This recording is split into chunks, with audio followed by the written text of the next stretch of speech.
Oh, hi there, Ollie Anderson here. This is a video about being wrong. How being wrong is actually a good thing and how it can free you from your own ideas about yourself that are holding you back from life so that you can evolve into the person that you were born to be, let's say, so you can step into your potential, so you can have better relationships with other people, so you can feel a sense of tranquility and peace because you're not constantly forcing life through control freakery and manipulation in an attempt to bend everything to your will, which is probably wrong anyway, because you're just a human being who is limited in understanding. You're not omniscient, you're not omnipotent. And so if you can just get over yourself, sorry to say, and start being wrong, I can pretty much guarantee that life is going to be way better. So that's what this video is about. Why we are so bothered about being right, why we're terrified of being wrong, what we can do about it, and some other stuff. So let's go. So somebody like me popping up and saying that we should be wrong isn't actually a new thing. That's because there is nothing new under the sun, and the human condition has always been the human condition as long as human beings have been around, and not one of us in the whole of human history has ever been right about everything ever. And the most famous quote that sums this up is Socrates, the Greek philosopher. He said, "True wisdom is knowing that I know nothing." That's a good way to say it. It might be a little bit extreme because we all know a little bit of something. Like, for example, I know that I need a haircut. I know that the weather outside is giving a really bad light for this video. So I do know something. So it seems a bit dramatic to say that all I know is that I know nothing.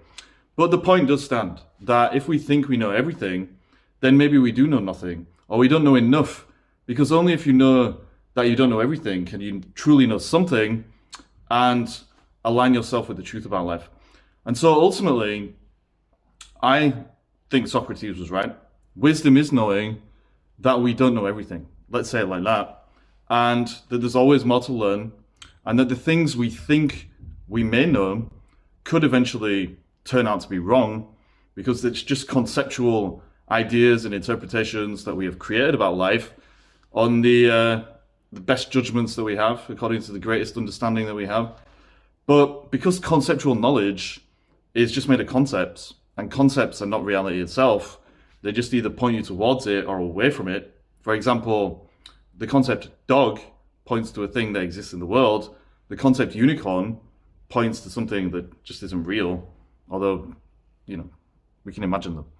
But anyway, the point is, if we're just trying to interpret life through our interpretations and conceptual knowledge, then we're always going to be limited. But for some reason, even though we all often like to believe that wisdom is one of the keys to happiness, we sometimes act in a way where we're not being wise according to Socrates' definition, because we're acting like we know everything, which is always going to cause problems. So here's why. The bottom line is that human beings can't know everything. It's literally impossible, because the truth itself is whole, but we are fragmented. We're in fragmented bodies on a fragmented planet, swimming through fragmented time and space and causality, if you want to get into all that. And that means that by definition, we're always going to be wrong about something. And even if we do just grasp something that seems true through our conceptual understanding, then life just keeps moving anyway. And there's a very high chance that those concepts are eventually going to be out of date. And then we're just going to be back where we started, being wrong. And so actually, if you're out there plodding about, going through life like you've got everything figured out and that you're right about everything, like I often do, then something has gone horribly wrong. Horribly, horribly wrong. And the reason it's gone horribly wrong is because it is our nature to be wrong about things. And so if we think we're right about everything, we are literally going against our own realness. We are not accepting who we are. We are not accepting life. We are not accepting the world. We have taken ourselves out of the natural flow of things, which means that we keep moving, we keep evolving, and by extension, we have to keep learning And that means that we will realize we were wrong and that we can go deeper into understanding the things that we already think we know. And so if we take ourselves out of that process, we're actually removing ourselves or distancing ourselves from our humanity and from our realness. And actually, that's what this is all about. The best way for human beings to feel good is to be aligned with our realness, with that natural flow of constant growth and evolution and movement and blah, blah, blah. And so if we stop that, or we stunt our growth and stagnate because we keep putting these conceptual blocks in our own path and trying to be right about them and defend them, then we're going to have a really bad time. And so as per usual, it all comes down to the same old problem. What is that same old problem? Well, you guessed it, boys and girls. It's the ego. The ego is the illusion of separation, the illusion of disconnection, and in relation to what we're talking about, the illusion of stasis. The idea that for some bizarre reason, even though everything that's real continues to move and ebb and flow and to keep changing, we stay the same. And the more we cling to that static picture of who we are, what we think the world is, what we think reality is, the more we cling to that, the harder things get for us, because we're putting friction between ourselves and life. But even though it's hard, so many of us try and cling to that because we don't want to face all of the stuff going on beneath the surface that the natural unfolding and changes in life are going to cause us to face as the unconscious becomes conscious, and we have to take a good look at ourselves so we can become whole again. And so we create these points of view, these systems of thought, these ideologies that are ultimately an extension of the ego. And that is actually the main problem. When people are obsessed with being right, what they're actually doing is trying to defend a point of view that they have created, which is an extension of the thing that is causing them to be miserable in the first place, and that they think they need for survival, basically. People always talk about how the ego is a survival thing, it's a protective thing. It helps us to survive whatever we've been through in the past and blah, blah, blah, blah, blah. But actually, the points of view that we attach to, like our political views and whatever else, they are more often than not, if we're obsessed and fixated with them being right, they're more often than not just an extension of the same old ego. A point of view, ultimately, in this sense, is just the ego's way of working its way through the world and interacting with the world so that it can maintain its hold over us. And so what I'm saying is that when people are so obsessed with being right, they're not actually bothered about the truth. They're bothered about protecting the ego so they don't have to change. And that's why it's important to be wrong and to be open to being wrong.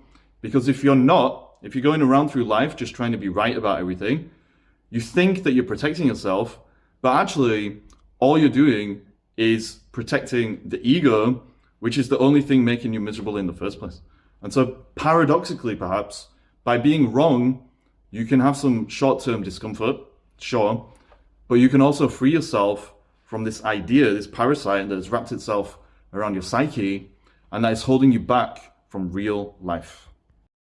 So the short version of all that is that the more you need your point of view to be right, the more you need other people to believe that your point of view is right and to come to your way of thinking, the more you're basically trying to convince yourself that it's true, because at some level you don't actually believe it, because it only really exists because of the fundamental state of disconnection within yourself, fragmentation, because of shame, guilt, and trauma that have caused you to create the little ego version of yourself and to put that out into the world. And so if you understand that, you can realize that, okay, if I want to be happy, if I want to feel peace, if I want to be tranquil, blah, blah, blah, I can step back from all that bullshit. I can be open to the fact that I might be wrong. And I can realize that actually all of my opinions and all of my points of view and so on and so forth, they're not me. They're just something that I have. And if I can see that and I can get a better relationship to the truth, then I can solve a lot of problems in my life, because most of the bullshit going on out there in the world, if you look around you, is just people arguing about who's right and who's wrong, but it's all nonsense. Here's a little secret about life. If you want to use a dramatic word like secret, it's not really a secret. But anyway, this thing that I'm about to share is this. The truth is the truth. Wow, that's deep, right? But what it means is that the truth doesn't change. Nobody has ever argued about the truth. Nobody can argue about the truth. Throughout all of human history, the billions and billions of dead people, and there are more dead people than living people, just throwing that out there. But anyway, throughout human history, nobody has ever argued about the truth, which may sound weird at first, but when you think about it, the only thing we can argue about is our interpretations of the truth, our opinions of the truth, our understanding of the truth. None of those things are the truth itself, and actually none of the arguments that we have, or none of our attempts to defend what we think is the truth, or to shatter other people's visions of the truth because we disagree with it, none of that stuff has any effect on the truth itself. And so if you can understand that, the secret, it actually allows you to kind of step back and to relax, because you realize there's two different levels. There's the level of fragmentation and all the opinions and the arguments and etc. going on out there in the world. And then there's just the truth itself, which is just there, truthing along without anything impacting it, anything affecting it. The truth is just the truth. And all of these circles we run around in, trying to be right and to make other people wrong, they have no effect on it whatsoever. And even if you think you do have the truth, even if you did have the truth, you wouldn't need to waste time defending it and trying to be right about it, because it doesn't need defending, because nothing can change it, nothing can hurt it, nothing can have any impact on it whatsoever. You either accept it and you're happy, or you don't accept it and then you spend your life arguing about whatever you think is the substitute for it, and then you get miserable. And it's really that simple. The truth does not need defending. The truth does not need you going out there running around trying to be right about it. They are interpretations and your ego, but the truth is the truth. So that was very philosophical, but what does it mean? How do you use this information to be happier in life, to be more real? Well, it's really simple. It just means that you have to stay aware, you have to monitor yourself, so to speak, and anytime you find yourself getting overly emotional and trying to be right or trying to persuade other people, well, you're not actually on about the truth. You're not trying to bring more truth into the equation. You're trying to defend your ego. And if we're real with ourselves, like we've already said, the ego is the main source of all the problems in our life anyway. And so whenever you think that you're on some kind of a crusade to defend the truth and you're getting overly emotional about it, well, because the truth doesn't need defending and all of your emotional outbursts and so on and so forth have literally zero effect on it, you can step back and you can remind yourself, okay, it's my ego here that I'm actually trying to defend. And maybe if you're lucky, that will be enough to make you STFU, so you can actually just breathe again and remember that, okay, you're not going to change anything anyway, because no one cares if you're right apart from you. This also means that you don't really need to invest energy in defending your opinions. That's counterintuitive to some people, because we think the more that we are vociferous about our opinions, the more other people are going to come on board and think that we're right. And if we have underlying shame, which is often what causes us to need the ego to be true in the first place, then we feel like if we can get others to just believe that we're right, then some of that shame is going to be diminished and we'll feel better about ourselves. But actually, it doesn't need to be that way.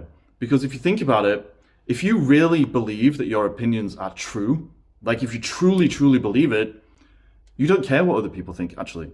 Like, it sounds a bit arrogant maybe, but you just don't. Like, it doesn't matter.